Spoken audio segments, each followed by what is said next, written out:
حضرات محترم، حضرت سیدنا عبد الرحمن بن سمرہ رضی اللہ تعالیٰ عنہ سے روایت ہے، ایک دفعہ نبی کریم صلی اللہ علیہ وآلہ وسلم تشریف لائے اور ارشاد فرمایا، آج رات میں نے ایک عجیب خواب دیکھا کہ ایک شخص کی روح قبض کرنے کے لیے اسرائیل علیہ السلام تشریف لائے، لیکن اس شخص نے اپنے ماں باپ کی اطاعت کی، جس وجہ سے اللہ نے اس کو بچا لیا۔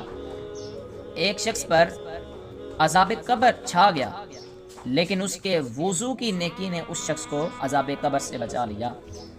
ایک شخص کو شیاطین نے گھیرا ہوا تھا، لیکن وہ شخص اللہ کا ذکر کیا کرتا تھا، اللہ کے ذکر کی وجہ سے شیاطین سے اللہ نے اس کو بچا لیا۔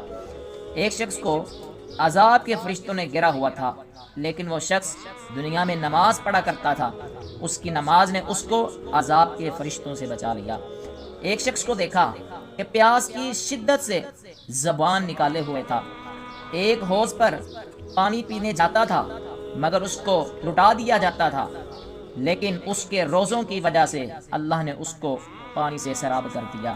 ایک شخص کو دیکھا کہ جہاں انبیاء علیہ السلام حلقے بنائے ہوئے تشریف فرما ہیں، اور وہ شخص انبیاء کرام علیہ السلام کے پاس جانا چاہتا تھا، لیکن اس کو دور کر دیا جاتا تھا۔ اتنے میں اس کا غسل جنابت آیا تو اللہ رب العزت نے اس کو انبیاء کی مجلس کے اندر بٹھا دیا۔ ایک شخص کو دیکھا کہ اس کے آگے پیچھے دائیں بائیں اوپر نیچے اندھیرا ہی اندھیرا ہے، اور وہ اندھیرے کی وجہ سے سخت پریشان ہے، لیکن اس شخص نے دنیا میں عمرے کو ادا کیا، حج کو ادا کیا۔ اللہ نے عمرے اور حج کی بدولت کی وجہ سے اس کو اندھیرے سے نکال کر روشنی میں پہنچا دیا۔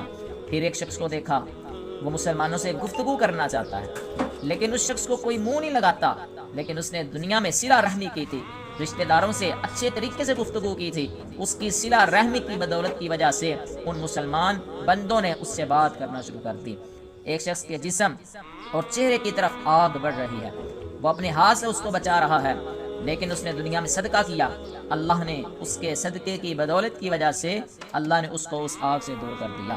آقا علیہ السلام نے فرمایا، پھر میں نے ایک شخص کو دیکھا کہ عذاب کے مخصوص فرشتوں نے چاروں طرف سے اس کو گھیر لیا ہے، لیکن اس نے دنیا میں نیکی کا حکم دیا، برائی سے منع فرمایا، تو اللہ نے اس کو عذاب کے فرشتوں سے دور کر کر اس کو رحمت کے فرشتوں کے حوالے کر دیا۔ پھر آقا علیہ السلام نے فرمایا، ایک شخص کو دیکھا جو گھٹنوں کے بل بیٹھا ہے، لیکن اس کے اور اللہ تعالیٰ کے درمیان پڑتا ہے، مگر اس کا حسن اخلاق آیا، اس نے اس کو اللہ سے ملا دیا۔ پھر ایک شخص کو دیکھا، اس کا نامہ اعمال الٹے ہاتھ میں دیا جانے لگا، تو اس کا خوف خدا آ گیا، وہ دنیا میں خدا سے ڈرتا تھا، جس کی بدولت اس کو سیدھے ہاتھ میں نامہ اعمال دیا گیا۔ پھر ایک شخص کی نیکیوں کا وزن کیا جا رہا تھا، مگر اس کی نیکیوں والا پلڑا ہلکا تھا، اس کی سخاوت آئی، اس نے دنیا میں سخاوت کی، جس وجہ سے اللہ نے اس کی نیکیوں کے پلڑے کو بلند کر دیا۔ پھر ایک شخص جہنم کے کنارے پر کھڑا تھا، خوف خدا آیا، اس نے اس کو جنت کے کنارے پر کر دیا۔ ایک شخص پل صراط پر کھڑا تھا، ٹہنے کی طرح لرز رہا تھا، لیکن اس کا اللہ کے ساتھ حسن ظن آیا تو اس نے اس کو پل صراط سے گزار دیا۔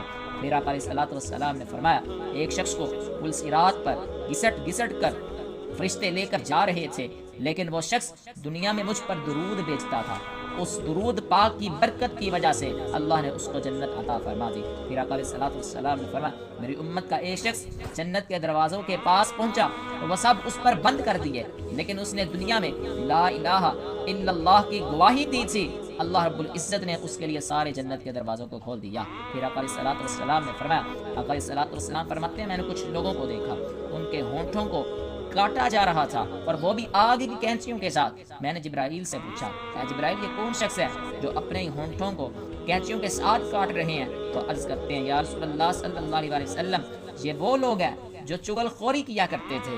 آقا علیہ السلام نے فرمایا، میں نے ان کے لیے دعا کی، اللہ رب العزت نے ان کو اس عذاب سے دور کر دیا۔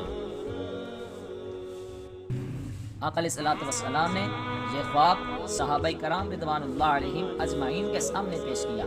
اب ہمیں اس خواب سے کئی چیزوں کا اندازہ لگانا چاہیے۔ صدقہ بھی ہمارے لیے نجات ہے، اگر ہم صلہ رحمی کرتے ہیں وہ بھی ہمارے لیے نجات ہے، اگر آقا کی ذات پر ہم درود بیچتے ہیں وہ بھی ہمارے لیے برکت ہی برکت ہے۔ آقا علیہ الصلوۃ والسلام نے فرمایا کہ نیکی کرو۔ اب اس احادیث مبارکہ میں کتنی ہی نیکیوں پر کتنے ہی ہمیں اجر ملے ہیں۔ اللہ رب العزت کی بارگاہ میں دعا ہے اللہ رب العزت ہم سب کو نیک اعمال کرنے کی توفیق عطا فرمائے۔